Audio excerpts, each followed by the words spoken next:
Sometimes on YouTube you'll run across videos dealing with the subject of the Egyptian pyramids, and quite a few on the Pyramids of Giza in particular.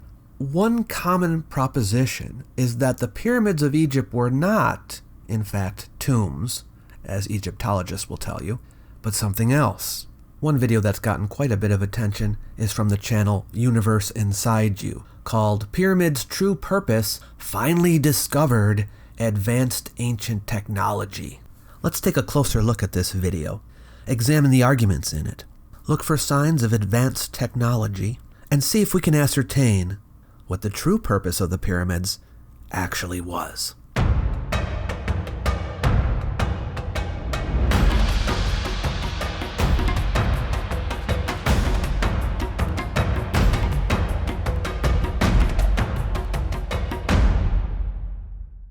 Myths of Ancient History is aimed at dispelling common misconceptions about the past.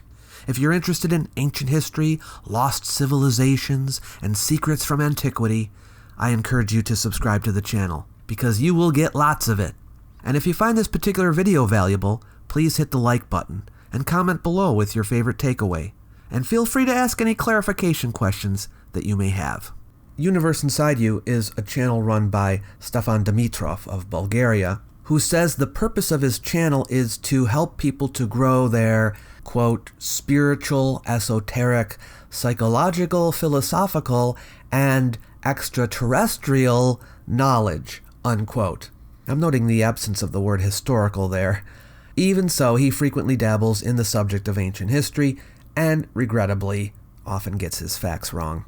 The particular video we're looking at was narrated by Elizabeth Firestone, who also is responsible for writing it. But seeing as she was hired by Dimitrov, I'm going to proceed in this video under the assumption that the ideas, if not the exact words, are Dimitrov's own ideas. It is, after all, his channel. You might wonder why I'm even bothering with a channel like this, but you see, many people view these kinds of videos. They're quite popular. His video currently has over 14 million views. And that's not even counting the knockoffs. Like, I saw that Anonymous Official, they've plagiarized his video, and they've got almost 1 million views. That, unfortunately, results in the spreading of misinformation about ancient history, which over time can become incorporated into the public consciousness, and as an educator, I feel one of my responsibilities is to provide an antidote to that. Not everyone who has watched this video by Universe Inside You has adopted New Age philosophy or become a believer in the extraterrestrial origin of the pyramids, but they may have doubts now about the true purpose of the pyramids and wonder if there's more to them than what they've learned in school. I'll leave a link to Dimitrov's video in the description below so that you can check to make sure I'm not misrepresenting him. So let's take a look. Mainstream historians will tell you that the Great Pyramid of Giza was a glorified tomb for the Egyptian pharaohs. There's only one problem. The Great Pyramid has none of the characteristics of tombs, including extravagant artifacts, ornate wall art, sealed entrances, elaborate coffins, or even mummies themselves. So here, Dimitrov claims that the Great Pyramid of Giza has none, I repeat, none, of the characteristics of tombs. This statement is simply false. First of all, it's in the middle of a necropolis, a cemetery, and is surrounded by the tombs of the family of the king. It has a mortuary temple attached to it. Mortuary temples were places to worship dead kings and are a conspicuous feature of tombs. It had a causeway built leading up to it, another feature of tombs. It had solar ships buried next to it, just like at the tombs of many other kings of Egypt. Dimitrov is wrong that the Great Pyramid didn't have sealed entrances. It did, and it did have a large sarcophagus in a chamber inside it. It still does. The statement that it has no extravagant artifacts is true for all the tombs of the kings of Egypt, including those in the Valley of the Kings, with the sole exception of King Tut's tomb because it was the only one not looted by grave robbers. The statement that it has no mummies also is the case for all the tombs of the kings of Egypt, including those in the Valley of the Kings, with the sole exception of King Tut's tomb because the mummies were removed by the priests of Egypt to prevent their desecration by tomb robbers. We have ancient Egyptian documents that say as much. The reason why the Great Pyramid has no ornate wall art is because it comes from the 4th dynasty, and it wasn't until the 5th that they began carving things on the walls of their pyramids. So right off the bat, Dimitrov is misleading his audience, or perhaps he just doesn't know and is repeating things he's heard uncritically. It was, however, built with unique materials, the same materials that are used today for electrical conductivity. These facts are leading more and more historians to believe the pyramids may have had a far more useful purpose. The Pyramid of Giza was not at all a tomb, but a power plant, generating and transmitting electricity to the civilization surrounding it. Okay, so here we get to his main thesis, that the Great Pyramid was a power plant. To be fair, this is not Dimitrov's own hypothesis. It goes back to Christopher Dunn, a machinist from Manchester, England, who has published books and articles on the subject since the 80s.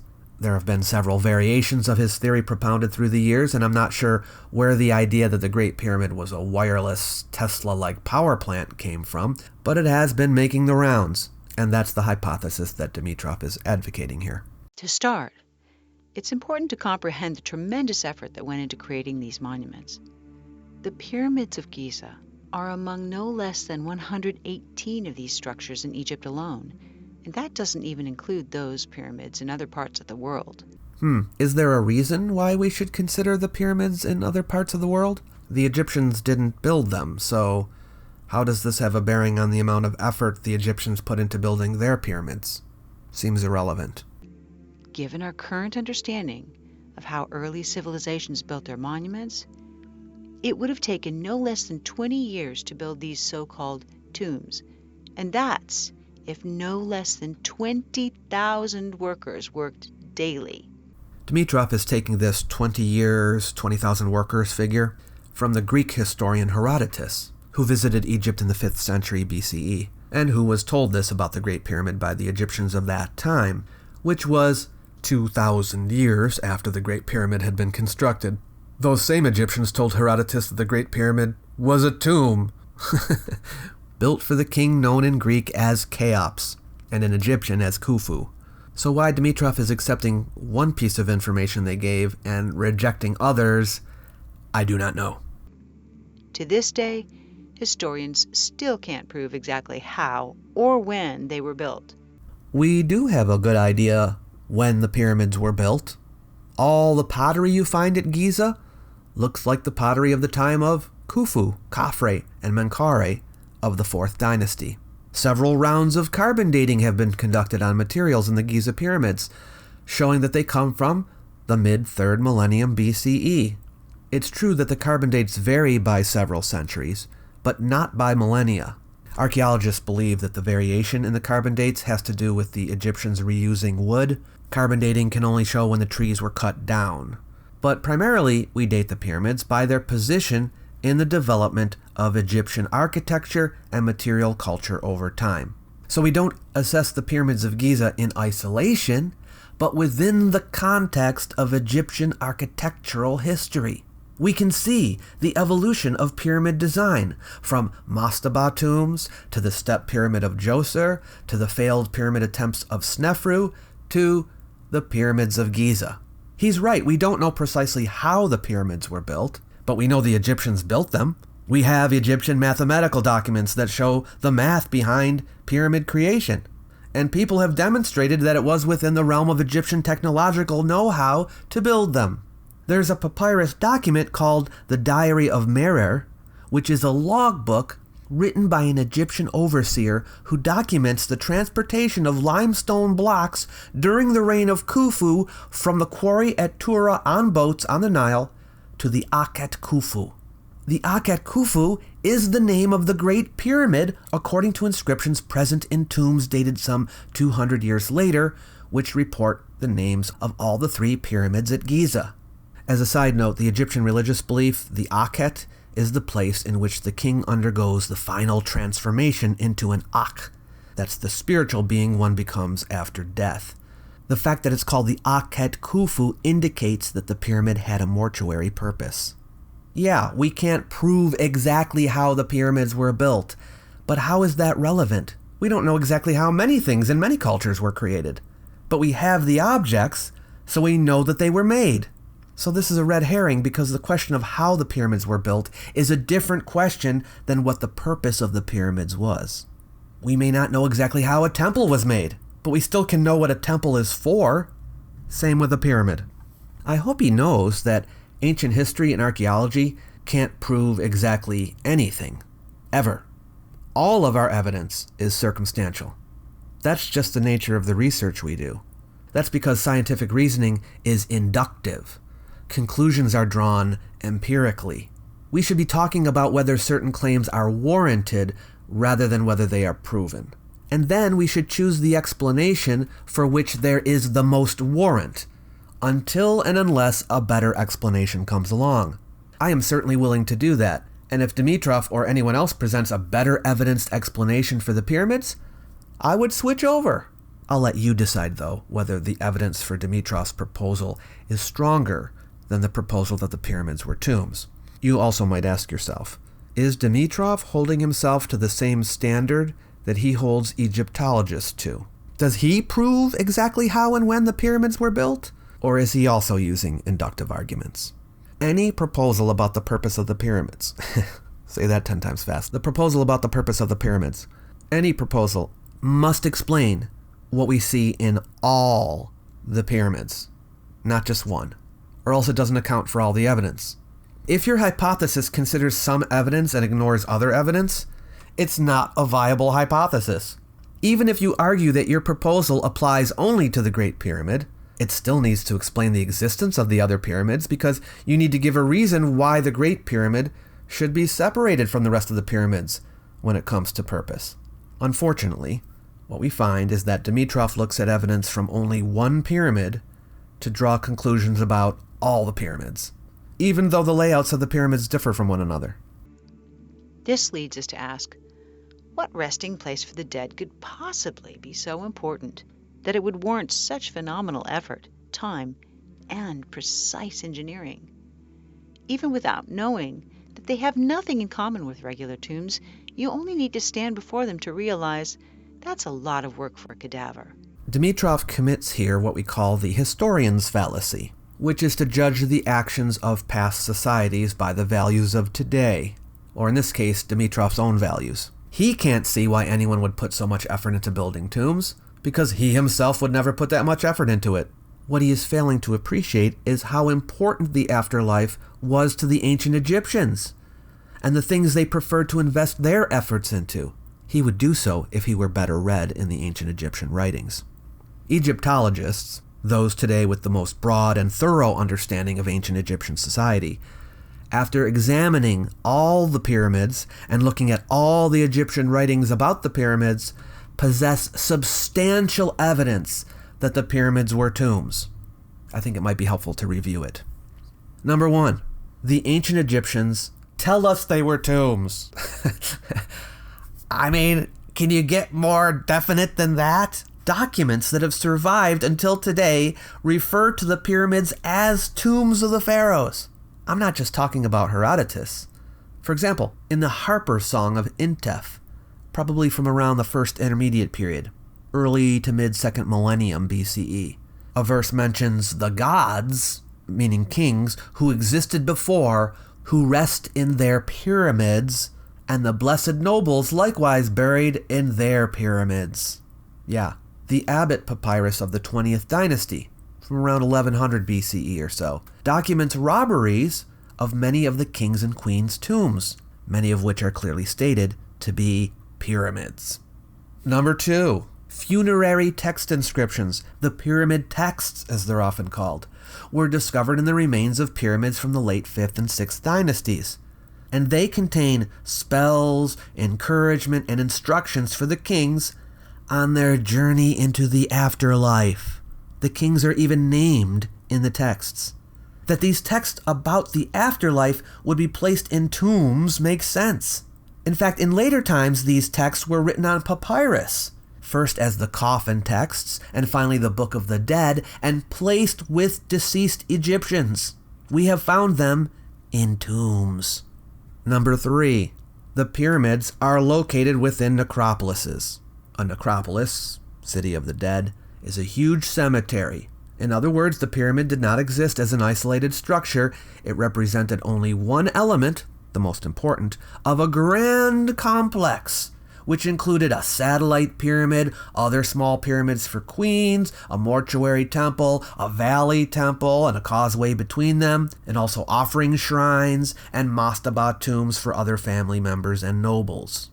King Menkaure of the 5th dynasty ordered a tomb to be built for his courtier, Debehen, and placed near Menkaure's own pyramid at Giza. This suggests that Giza was a place for the dead to be interred.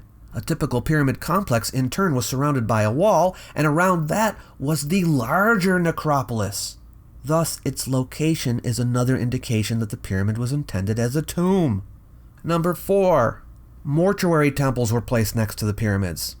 Priests officiated at these temples, where offerings were given to a dead king, next to the pyramid made in his name. It would make sense that the king would be buried nearby. In fact, private tombs were indeed set up that way. A chapel, made for presenting offerings for the dead, was built right next to the tomb. The Abusir papyri, which were written in the Old Kingdom, 5th dynasty we're talking, names priests who worked in the mortuary temples next to the pyramids. I'm not done. Number 5. There's evidence that pyramids evolved from mastaba tombs. Pyramids didn't just pop up suddenly in history. The Egyptians started with mastabas, which clearly are tombs, because they have burials in them, and gradually they improved these tombs until they took on the pyramid shape.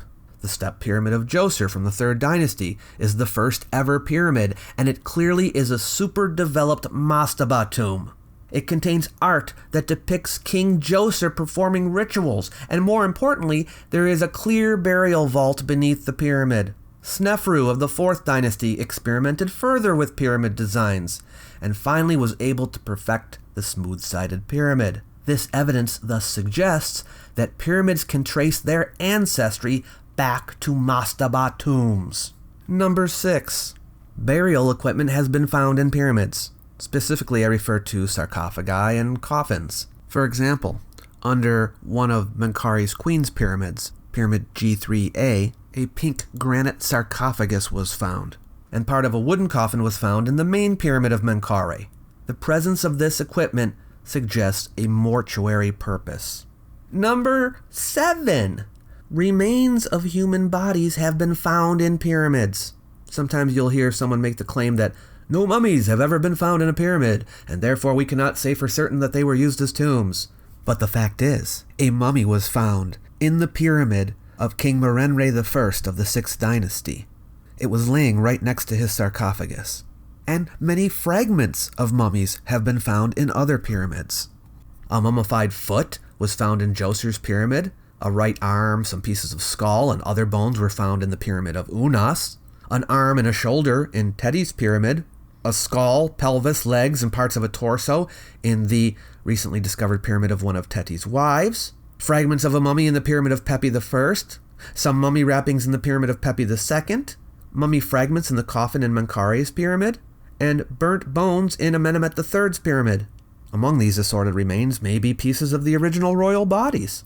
Now, those who deny that the pyramids were meant to be tombs argue that the human remains and burial equipment are not original to the structures and were added intrusively sometime after robbers had broken in.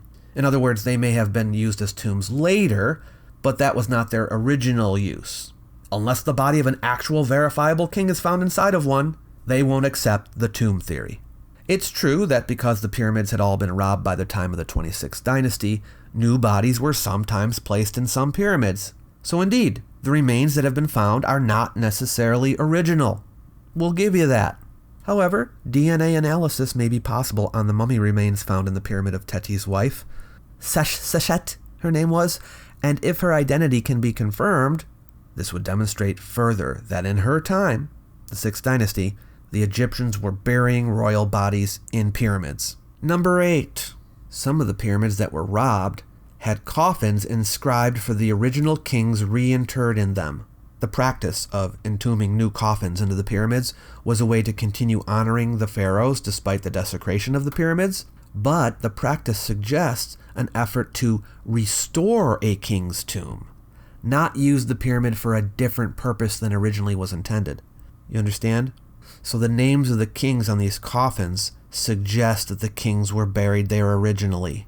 Number 9, and this is my final one, private burials of the New Kingdom period had pyramids. Kings weren't buried in pyramids during the New Kingdom. By this time they were being placed in the Valley of the Kings.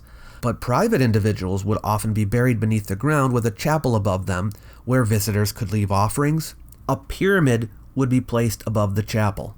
Even though the dead were not placed inside the pyramids, this nevertheless shows the association of pyramids and burials. But despite all of this evidence, Dimitrov thinks he has a better theory. In my next video, we'll take a look at his arguments in detail, and you can let me know what you think. Until then, thanks for listening. We'll see you next time.